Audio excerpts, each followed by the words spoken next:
Hello, hello, hello. It's been a couple of weeks since we last heard from Norm Winski, and that's a couple of weeks too long. Norm, the floor is yours. Hello, Jeff. Hi. Okay, I was last on your show, I believe, on April 20th.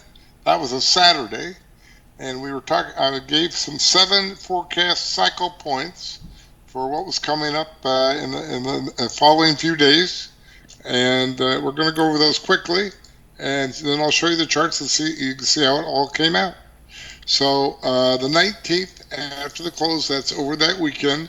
We had a Mercury cycle. Anytime we have Mercury, by the way, before I get into that, stocks potentially respond to all events versus commodities only tend to respond to narrow factors, okay, like a sign or a planet, right? This is astrology, right? So we have corn, soybeans, wheat for anything with Mercury. Then that same weekend we had that's geocentric from the point of view of the Earth. Jupiter line up with Uranus in the sign of Taurus the bull for cattle, copper, and cotton.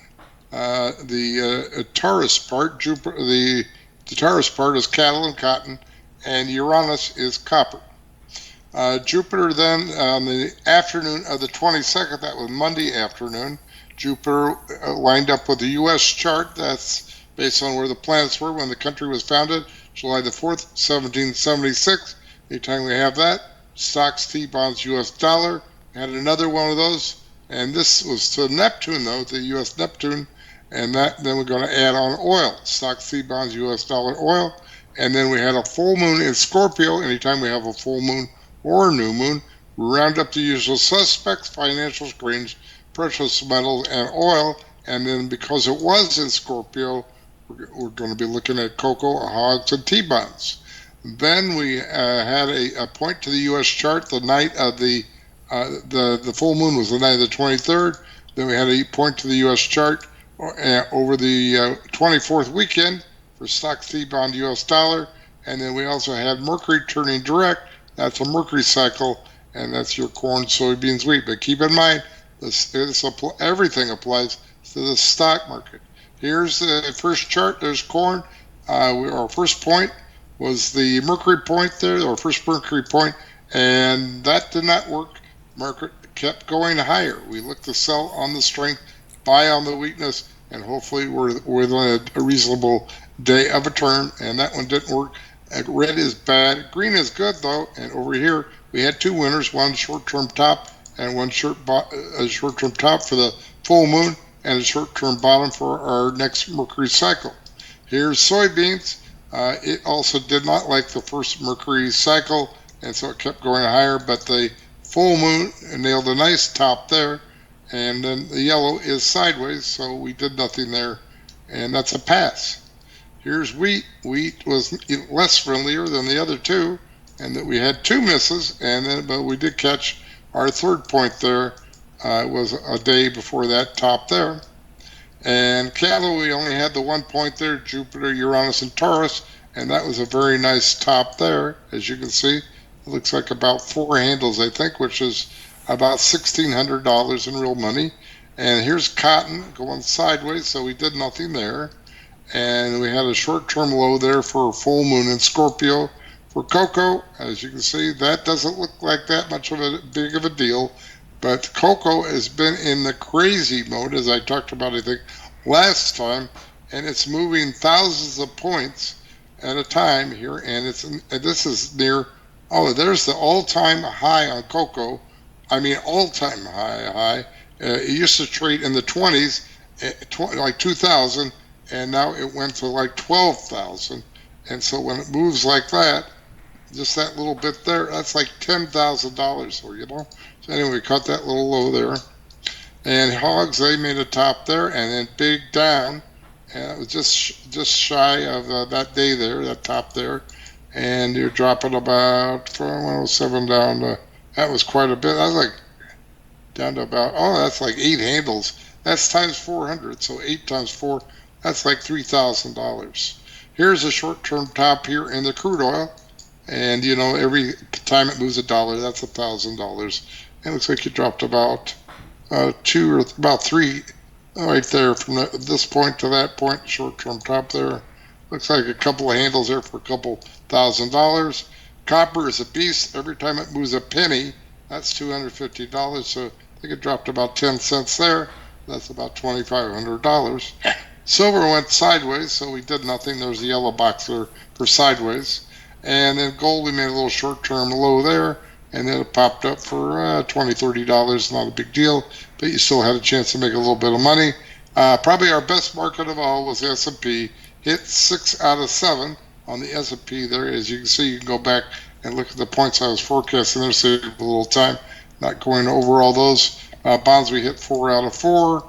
And the dollar, we had a nice low there with our double point on the full moon and the U.S. point there, and a little pop up on the dollar.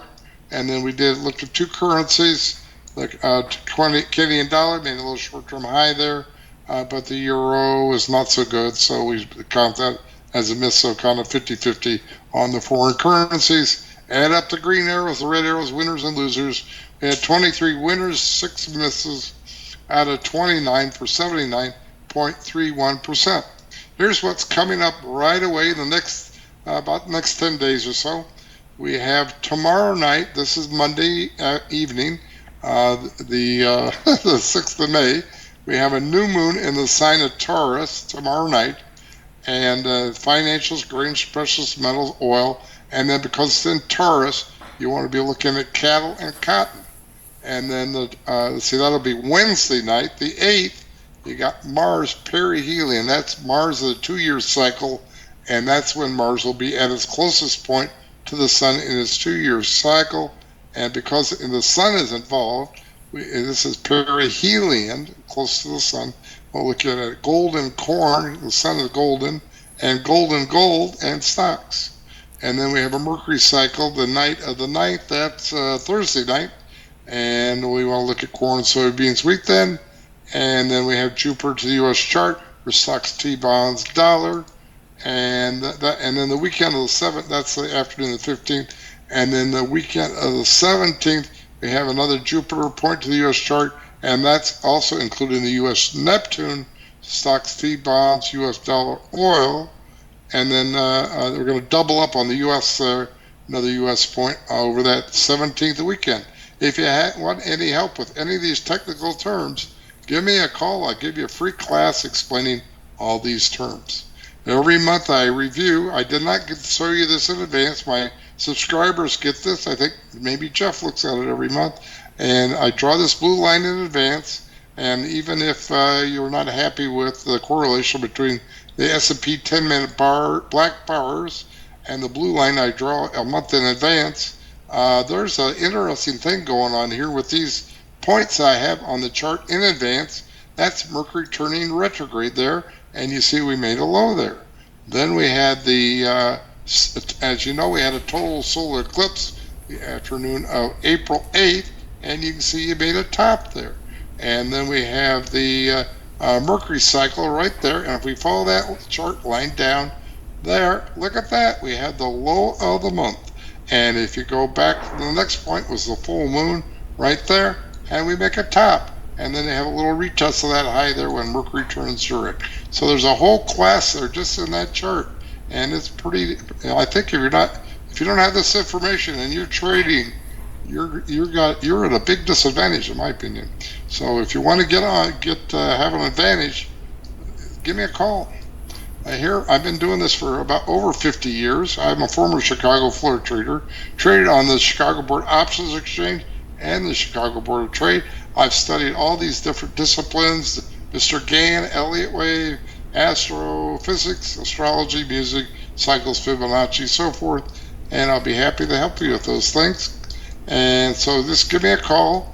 Looking forward to helping you. I'm in beautiful Naples, Florida. You can call me at 239-594-3939. That's 239-594-3939.